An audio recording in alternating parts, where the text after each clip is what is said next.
Kalau dulu anak kecil-kecil ramai datang kebun ni.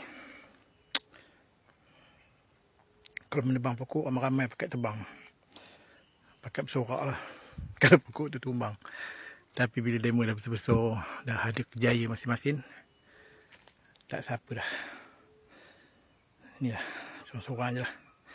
Kalau tak ada orang rumah ikut, jawabnya sorang-sorang je lah.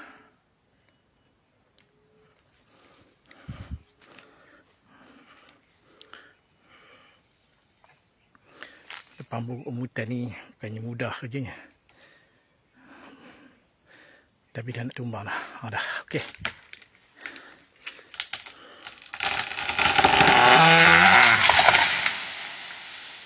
Tumbang juga airnya. Alhamdulillah.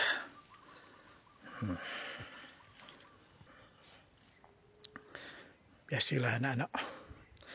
Tapi lah, dulu kalau nak buat apa-apa keputusan mesti ada dalam mesyuarat. Anak-anak tahu dah, tiap-tiap bulan jarang tak ada mesyuaratnya. Memang saya ajar anak-anak saya mesyuarat daripada kecil. Tak kisah demo, walaupun demo tu masih tadika lagi, tapi saya bawa masuk mesyuarat. Tapi itulah, kalau dulu bila beli je makanan tu, jajan, anak-anak tu tahu dah, orang malam ni ada mesyuarat. Saya buat diorang tu macam tentera. Ingat lagi, kalau lewat ataupun tak datang mesyuarat, orang Perak kata melancit, dah ke mana-mana pergi ronda apa semua, tiba-tiba balik lewat, kami tengah mesyuarat, jawabnya ada yang kena menyanyi lah, apalah. Hukuman tak adalah berat, cumanya tak dapatlah makan jajan tu. Kalau nak makan jajan tu kena menyanyi. Aduh, lawak juga dulu. Kena buat serius depan anak-anak sebab masa dia kecil. Sekarang ni dia dah besar, tak boleh lah nak redik, pukul-pukul tak boleh dah. Dia dah besar, dah ada anak. Tapi satu je lah, melahirkan satu kekecewaan jugalah pada saya, pada anak-anak saya.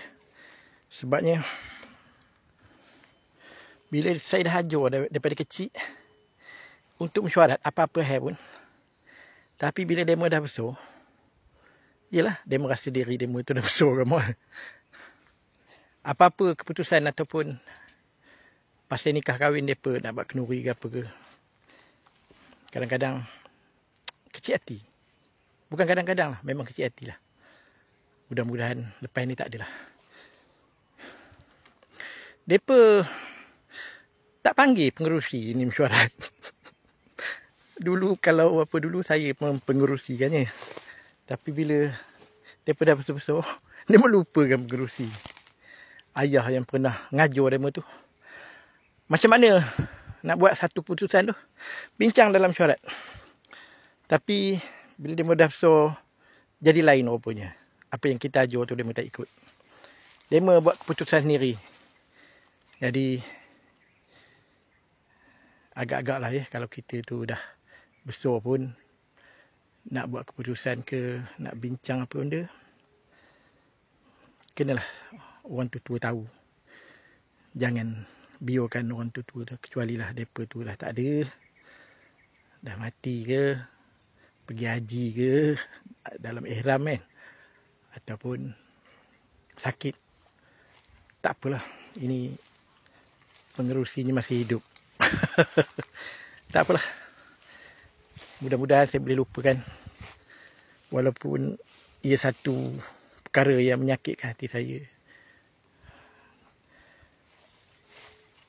Sesungguhnya saya ampunkan dosa anak-anak saya tu. Mudah-mudahan selepas ini taklah terjebak lagi dengan kebebasan yang saya bagi. Kalau saya tak ada sekalipun, bincanglah adik-beradik sekali, supaya tak nampak